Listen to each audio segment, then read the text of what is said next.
Hey everyone, welcome back to my channel. If you're new here, welcome. I'm glad that you joined us. If you've been around a while, you know that I talk about food often, whether it's cooking it or grocery shopping or growing it. It usually revolves around that. I even raise chickens that provide food for my family because we eat the eggs. So if you like my content, don't forget to like and subscribe. And today, I want to talk about feeding toddlers.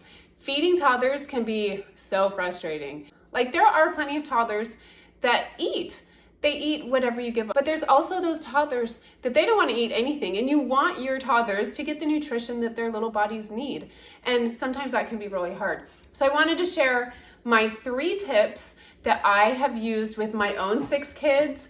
They're all grown now, and I also am a Mimi to 2 sweet little toddlers, and I use these tips with them. So my first tip is work with the foods that your toddler enjoys.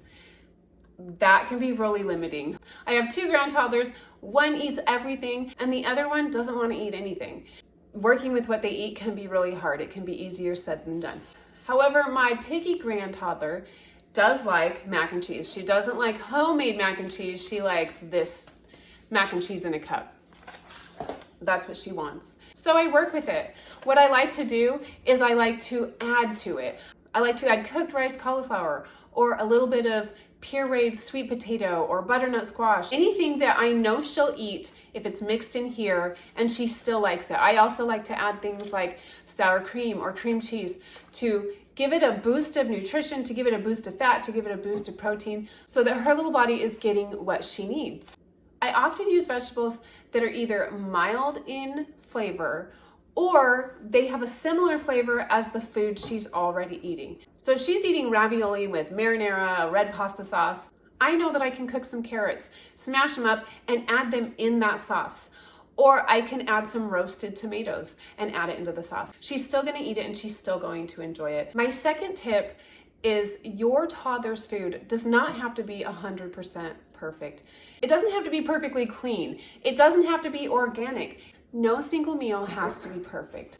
It's not about one meal. You do not need to stress on one single meal that your child ate throughout the week. You want to look at the overall week. What did they eat through the week? Did they get the vitamins and the minerals through the week from fruits and vegetables? Did they meet their protein needs?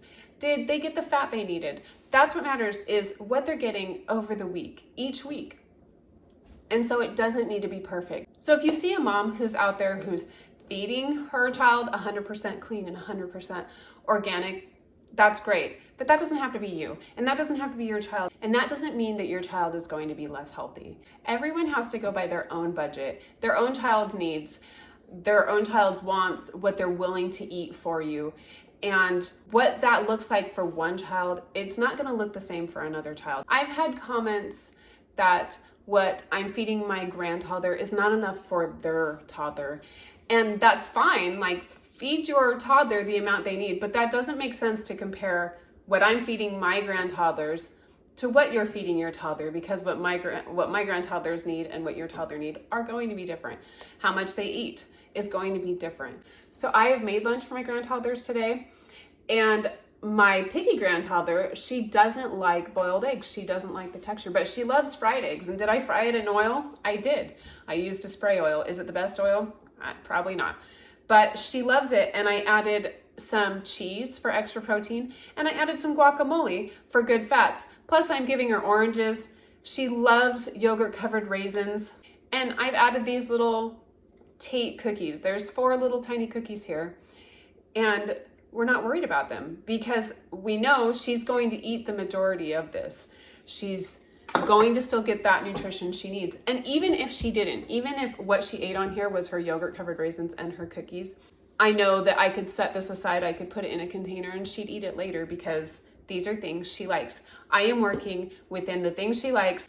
I'm not worried that there's a little bit of sugar on that plate because this is one meal in her entire week. She doesn't eat cookies every single meal. She doesn't even eat yogurt covered raisins every single meal.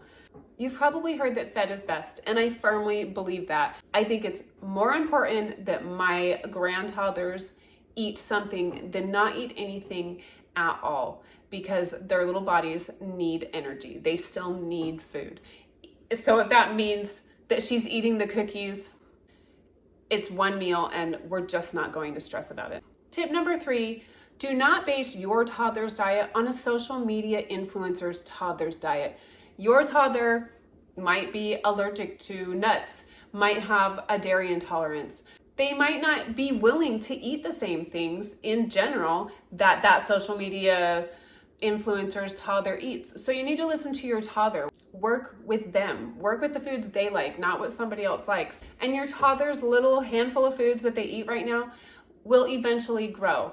They will continue to try new foods, and they will add that to the list of things that they'll eat. Remember that it can take several times of introducing a food to your toddler before they're even willing to taste it and before they may like it. So don't give up.